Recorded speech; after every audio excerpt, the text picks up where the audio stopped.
for joining me for another video.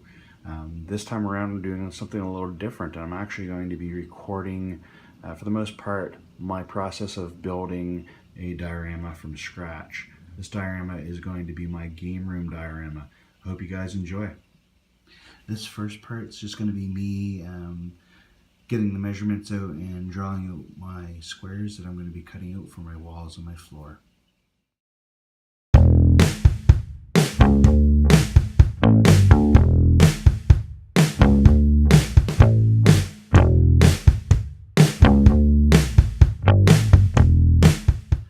Right now I'm just doing the measurements that I'm going to need on this 24-inch piece of foam board that I have here. The foam board itself is 11 inches wide. I actually need 10 inches for the design that I'm going to make for my diorama.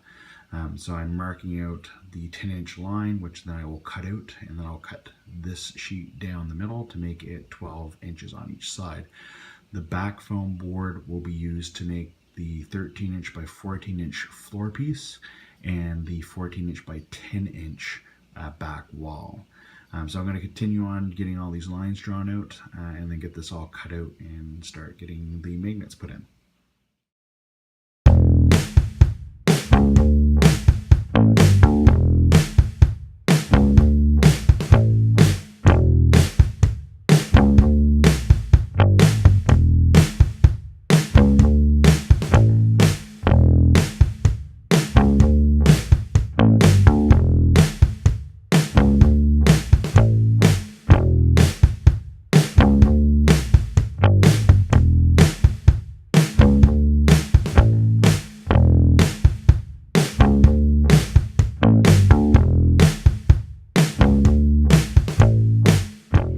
So now that I've got the lines all drawn out to where I want to cut them, I'm going to go ahead and start cutting them out. I've decided that I want to make the outside walls have brickwork on them. So I will be going ahead and doing some detail work after I cut this all out. But let's get back to the time lapse, shall we?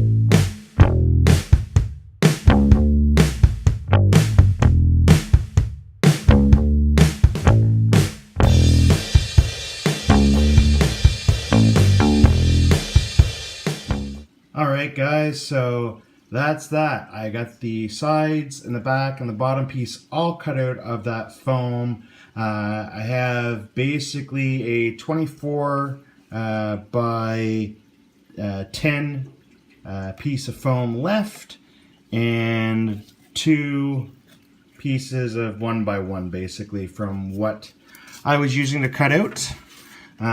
As well, in case you're wondering, this is the foam that I use. And again, it comes by 24 by 24 sheets. As you'd seen in the time lapse when I was cutting out, I changed my way that I was cutting it out. I was originally scoring both sides. However, I was finding because this 24 by 24 sheets aren't evenly cut, it was making it a bit off when I would go to break it in two. So there's a little bit of lip on a couple of the pieces. If I score one side 3 times going through with the knife and then put it over the edge of the table and then pop my hand down on the side, it actually breaks off clean. It's a nice smooth cut with that. You may have also noticed that I did cut in to my meter stick right here. That's kind of the unfortunate thing about using a wooden meter stick with a blade, because if you kind of sway a little bit, you cut into your meter stick. We do have a metal meter stick in the house, but that is my wife's, and she uses it for her mermaid stuff. So I do not touch that meter stick. to do anything with any of my projects. That's hers.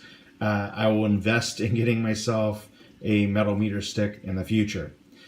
Anyway, that's part 1 of this series wrapped up. Part 2 will basically be starting out with me figuring out where I'm going to put windows, doors in on this guy and start laying the detail work on the outsides for the bricks. I'm still trying to decide if I want to do a ceiling on this guy or not. We'll figure that out later. Anyway, guys, I hope you've enjoyed this video, and always remember, stay nerdy.